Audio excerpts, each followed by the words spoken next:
Stop thinking only about yourself. Mungkin Anda mengenal orang-orang yang sangat egois. Dia hanya memikirkan dirinya sendiri.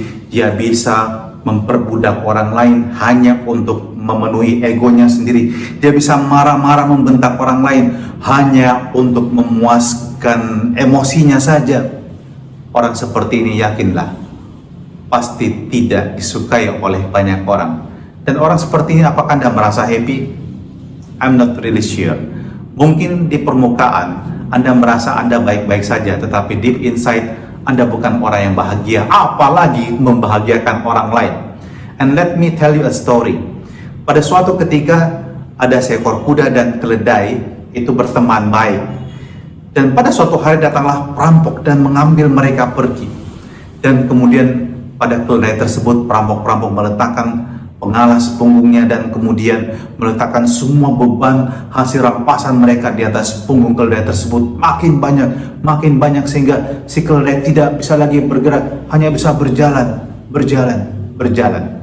Dan di tengah jalan dia merasa sangat kelelahan, bebannya terlalu berat dan dia katakan kepada kuda, "Friend, please help me, bantu saya, ambil sebagian dari beban saya ini." Tapi si kuda mengatakan, "Oh, I'm sorry.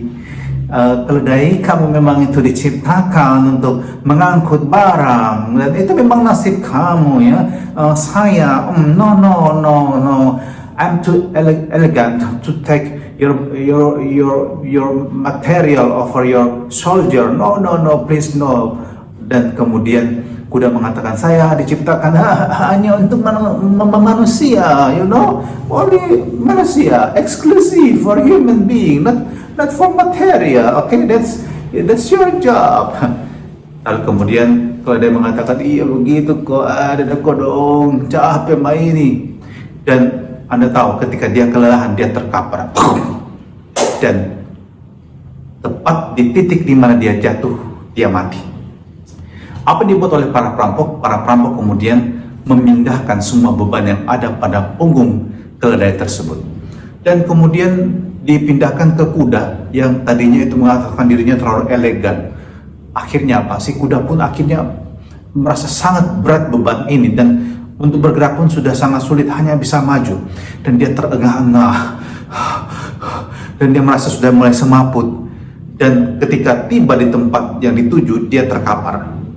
Dan sebelum dia mati, dia berpikir, seandainya saya membantu keledai tidak mati, dan saya pun juga tetap selamat. Dan dia mati. Dan exactly itu akan terjadi pada kita kalau kita juga egois. Kita sesaat lamanya akan merasakan mungkin, ya, I'm alright, I'm okay, tetapi tidak. Di dalam diri kita, kalau kita bersikap egois, kita tidak akan mengalami kebahagiaan sesungguhnya. Kita hanya seperti katak yang menikmati tempurungnya saja.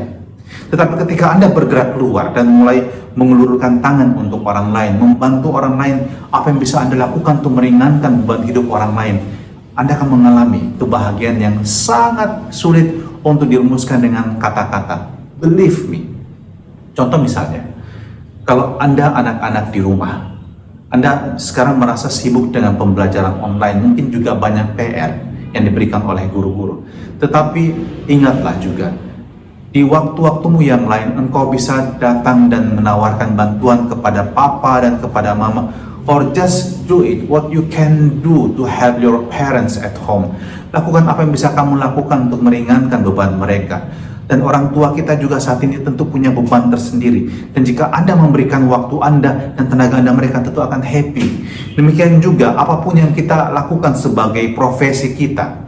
Jangan kita hanya memikirkan tentang diri kita, prestasi kita semata-mata, hanya mengejar kemajuan kita mau hebat dan orang lain terserah.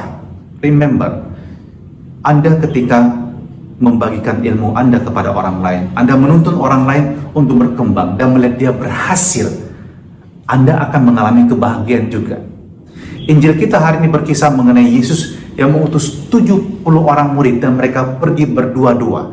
Dan yang dibuat oleh para murid ini adalah mewartakan Injil, menyembuhkan orang sakit, dan Yesus memanggil mereka untuk share kebahagiaan mereka. Setelah mereka mengalami kebersamaan dengan Yesus, kini saatnya mereka pergi juga dan menyaksikan betapa luar biasa karya Tuhan yang juga boleh menyembuhkan banyak orang lain melalui mereka. Tapi ingat, di sini para murid diajak dan dididik untuk hidup berbagi. Tidak hanya memikirkan tentang diri mereka sendiri. Dan inilah hidup murid Kristus yang baik. Hidup untuk berbagi. Dan percayalah, sesuatu yang Anda berikan dengan penuh sukacita akan berbuah dalam diri sesama, juga dalam kebahagiaan. Dan itu akan kembali pada diri Anda.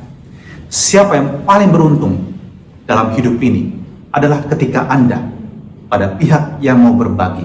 Anda akan lebih beruntung. Ketika Anda misalnya menolong orang lain, perhatikan, ketika Anda menolong orang lain, Anda mengajarkan kepada orang lain, Anda melayani orang lain, siapa yang akan lebih mendapatkan feedbacknya, mendapatkan buahnya? Anda. Kalau Anda seorang guru, Anda mengajar, mempersiapkan diri dengan baik, siapa yang beruntung? Anda berkembang dalam ilmu Anda. Ada pelayanan seperti ini dalam banyak hal. Ketika Anda melakukan yang terbaik untuk orang lain, siapa yang beruntung? Anda semakin terampil, Anda semakin mahir, Anda berkembang, ilmunya, keterampilannya luar biasa. Dan bersukacitalah jika Anda bisa berbagi dengan sesama. Bapa dalam surga, gerakan hati kami, hamba-hambamu, untuk juga Engkau utus membagikan rahmat yang kami terima. Dan ajari kami agar tidak hanya memikirkan diri kami sendiri. Kami belajar memikirkan orang-orang di sekitar kami, orang tua kami, saudara-saudara kami, juga sebagai orang tua kami memikirkan anak-anak kami.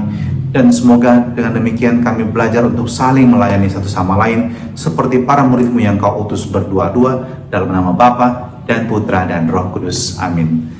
Semangat, dan Tuhan memberkati kita semua.